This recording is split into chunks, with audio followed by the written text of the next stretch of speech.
Buongiorno, kNifities. Benvenuti a Nicole. I am Nicole. Mi chiamo Nicole. Or me chiamo, I'm not sure. But one of those two. And we are a crafting community. So grab your work in progress, also known as a whip, and let's get started on our 10-minute crafting break. I am working on the 6-Day Star Blanket by Betty McNitt. I have pour over coffee, and I'm not sure why today, but it's a little bit extra delicious. I am still working on round 4, row 5. But I'm getting there. I'm getting there, and you know what? It's a process.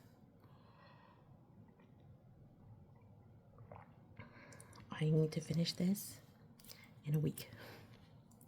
So I'm going to be extra diligent. Okay, so I'm supposed to have 28. Let me get in the right spot. 10, 15, 20, 25. Okay, one more. Yesterday I saw a man who also, I think he crochets, but he also posted a video about counting and said that he has trouble counting too. I literally thought I was the only one. So I'm so grateful that he posted that. He counts by threes, and then like he'll go 3, 6, 9, 10, and then 3, 6, 9, 20, and then like that. So I think that's a good way to count. You see that when I do the double crochet, it's easy to count by 5s. But if I'm doing single, it's a little harder. Okay, here we go, 5. I have this all set up, but I think I want to rotate it just a little bit. There we go. So today in the United States, and actually in Latin America also, it is Mother's Day. In Latin America, well, there are different customs, but I'm going to talk on Mexico because that's the one I know. In Mexico, Mother's Day is May 10th, no matter what day of the week it falls on. So May 10th. And then in the US, it is the second Sunday in May. So sometimes it's the 10th, or sometimes it's the 5th. No, it's never the 5th, sorry. Sometimes it's the 4th. No, I can't do the 4th either. Sometimes it's the 12th, maybe. Okay, yeah, maybe. Sometimes it's the 12th, something like that. And so they're not always the same. And I get super frustrated because, not super frustrated, but I get overwhelmed. I think that's a better answer, because then, like my mother-in-law, she's from Mexico. So then I'm like, oh, I gotta celebrate May 10th for her. But then my sister-in-law, even though she has, Mexican roots, they're more American. So then they want to celebrate on the Sunday. And then on the Sunday is a little bit easier too. But what usually happens is we end up with 2 Mother's Day celebrations. And my sister-in-law, her birthday is like 3 days before her brother's birthday. And then the brother's birthday is 4 days before the other brother's birthday. So within 1 week, they have all 3 birthdays. And even though, of course, each one of them deserves their own celebration, it's hard on me because I'm not a social person as much as I used to be, or maybe I would like to be. And they insist on celebrating on the actual day. So what happens is that during that week, I can't do anything else, and I'm exhausted like the whole week. But worth it, because of course they're, my in-laws, and they are very supportive, and I'm super grateful for them. One thing I was thinking about for Mother's Day is that because someone, well, one thing I was thinking about for Mother's Day is that, of course, it's a beautiful day for me in that, I'm a mother and, I'm my kid and we have a good relationship. Although, let me tell you, he thought of nothing. Last night he said, Mom, I just realized now that tomorrow will be Mother's Day.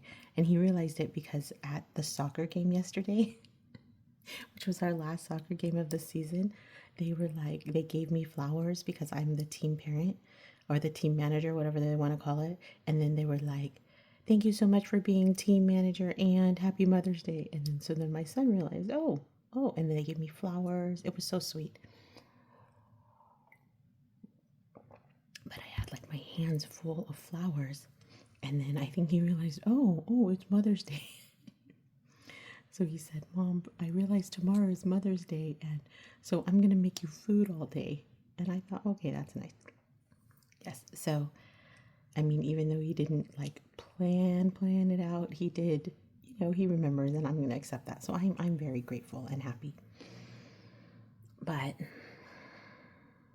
there was a time in my life that I wasn't happy on Mother's Day. Number one, when my adoptive mother, when she passed away, I was devastated for years. And I'm getting better. But it's still hard. It's like 6 years out now. But that part is hard, right? When you lose your mother.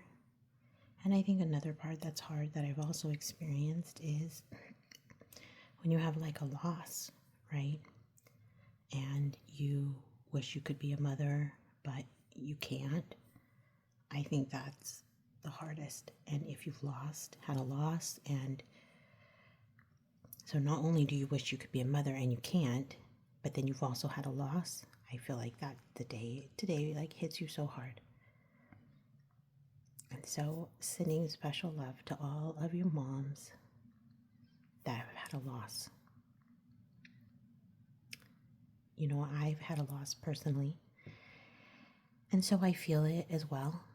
And I remember at that time when I've had several, but I've had a really, really big one. And I remember one of the ladies at the church, she was a Hispanic lady. I'm not sure if she was from Mexico or from Belize, because we had quite a few. And I didn't know her that well, which is why I'm confused. But she said, desde ahorita siempre vas a ser mamá. And then so in English, she was like, from today on, you will always be a mother. And at that time, I didn't have my son. And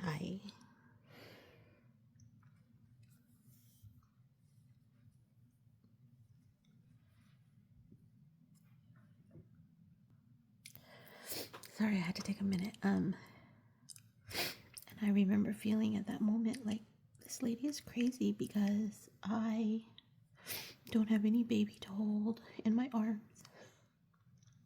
And I feel like just the opposite of a mom.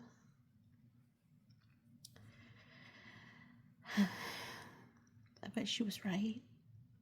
She was right. And, having a baby, when you have a baby, you're, in your tummy, you interact with each other, right? And so you'll always carry that baby in your heart, if not in your arms.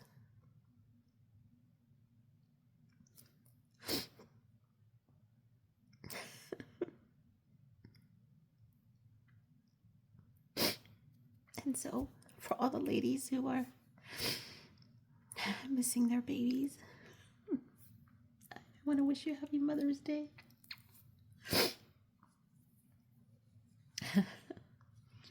And then it just reminded me, I thought it was so sweet the way she said that to me. And okay, let me count. Here's my 5,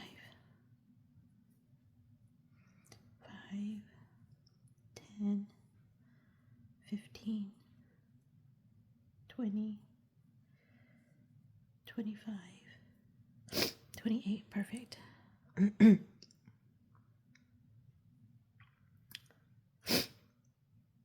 And then I'm gonna go get a